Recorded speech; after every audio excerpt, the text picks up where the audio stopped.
satu mud itu maksudnya itu apa gitu? Apakah satu mud itu di dalam budaya Arab itu 2 hari makan untuk satu orang atau apa? Kalau ada seperti itu kan bisa ini bisa meyakinkan bahwa yang lebih berat yang itu kalau ada misalnya itu pemikiran saya aja Ustaz.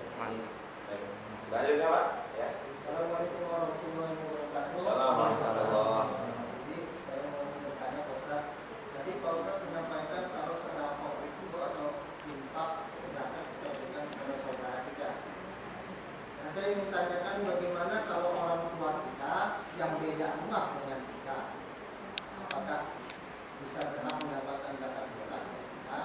Kemudian apakah orang yang kita berikan zakat fitrah itu harus selalu bisa mendoakan kita dengan doa bahasa Arab?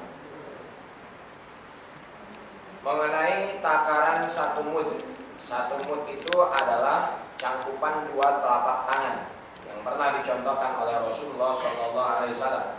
Sedangkan takaran untuk zakat setiap orang adalah 1 sok.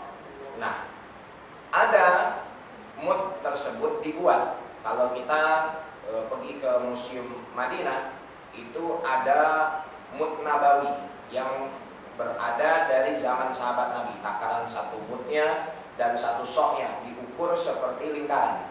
Nah, yang punya saya yang standar internasional sudah diakui, insya Allah besok pada pertemuan yang akan datang akan saya bawa. Jadi setelah diukur 1 mud itu sekitar 679 gram atau kita genapkan saja 700 gram. Kemudian pada dasarnya setiap orang itu wajib mengeluarkan zakat fitrah walaupun dia miskin, dengan catatan malam takbiran tersebut dia orang yang mampu sampai besok berakhirnya 1 Syawal. Apabila ada orang yang mempunyai kelebihan bahan pokok makanan ataupun harta pada 1 hari itu, mulai dari malam sampai besok siangnya, maka dia termasuk orang yang wajib mengeluarkan zakat fitrah. Contoh, ini orang miskin, tapi di rumah ada beras 20 kilo. Sedangkan besok kebutuhan makan itu katakanlah suami istri anak 2 cuman beras 1 kilo. Maka dia termasuk orang yang wajib mengeluarkan zakat fitrah. Jadi jangan sampai orang miskin itu berpendapat mereka hanya berhak menerima tapi tidak wajib berzakat. Zakat fitrah itu wajib.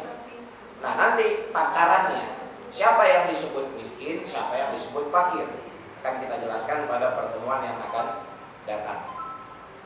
Jadi termasuk orang yang mampu dia berzakat fitrah kalau hari itu punya kelebihan makanan ataupun harta, baik mulai dari malam takbiran sampai besok siangnya, sampai akhir 1 Syawal.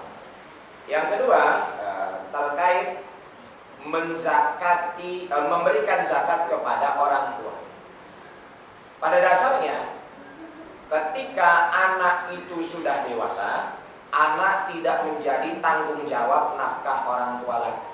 Karena anak yang sudah dewasa diperintahkan dalam syariat Islam untuk mencari uang sendiri.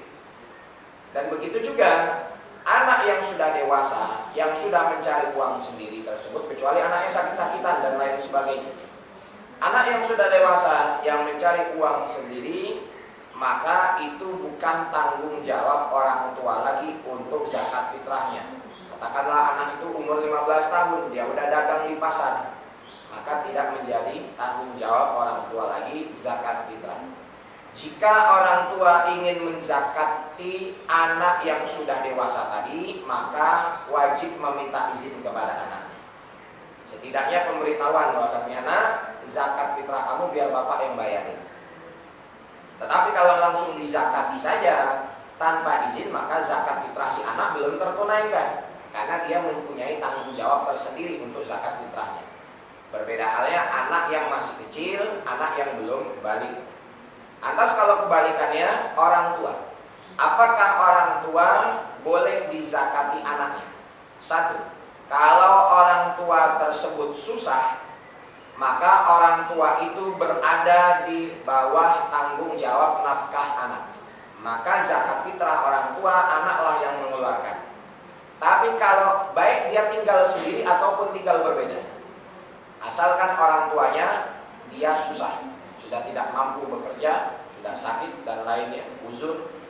Tetapi kalau orang tua itu tidak bekerja, punya harta banyak, ataupun orang tuanya masih mampu, maka orang tua tersebut tidak menjadi tanggung jawab nafkah anak, sehingga ketika anak mau mengeluarkan zakat fitrah atas nama orang tuanya juga mesti memberitahu. Demikian. Ada yang lain? Apakah harus bisa mendoakan orang yang tidak zakatkan? Doa nggak harus pakai bahasa Arab. Doa nggak harus langsung setelah ijab qabul zakat. Nah, itu hanya kebiasaan yang berlaku di masyarakat. Berzakat juga nggak harus jabatan tangan maksudnya. Hanya cukup kita menyebutkan ke panitia zakat masjid ataupun langsung ke fakir miskinnya, Pak, ini zakat fitrah saya, istri dan anak-anak saya yang masih kecil. Maka panitia mengatakan saya terima zakat fitrah. Tapi ingat, zakat fitrah itu belum sah, sehingga panitia menunaikan zakat itu kepada fakir dan miskin atau yang berhak menerima zakat. Karena panitia di zakat itu di sana bukan amil yang dijelaskan Quran, tapi panitia zakat di situ adalah wakil yang akan membantu kita demi memudahkan menyalurkan zakat fitrah. Nah, maka minggu depan akan kita bahas apakah panitia zakat itu berhak mengambil zakat atau tidak diperbolehkan mengambil bagian dari zakat. Baik, itu saja terlebih dahulu kepada jamaah sekalian. Mudah-mudahan bermanfaat. Yang benar hanya datang daripada Allah Ta'ala. Untuk kesempurnaan majlis, mari sama-sama kita akhiri. Subhanallahumma wa bihamdika, asyhadu an la ilaha illa anta, astaghfiruka wa atubu ilaik. Jazakumullahu khairan. Wassalamualaikum warahmatullahi wabarakatuh.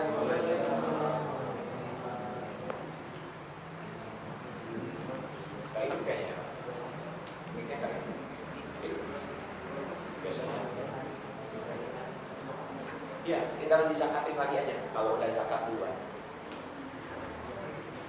Kan bayinya lahir 1 Syawal, sedangkan orang tuanya udah menaikkan zakat di awal, ya keluarin lagi aja zakat. Enggak, kan lahirnya 1 Syawal, malam itu keluarin.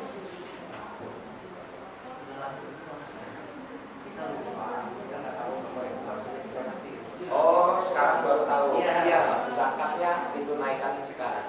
Itu status zakatnya kodok. Kalau misalnya yang kita bayar zakat di tanggal itu Nggak apa-apa. Dari awal Ramadan sampai akhir Ramadan dibolehkan. Waktu yang paling pertama ya tadi di akhir.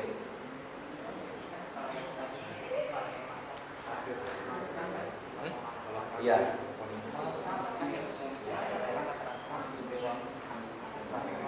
2,5. Makanya panitia zakat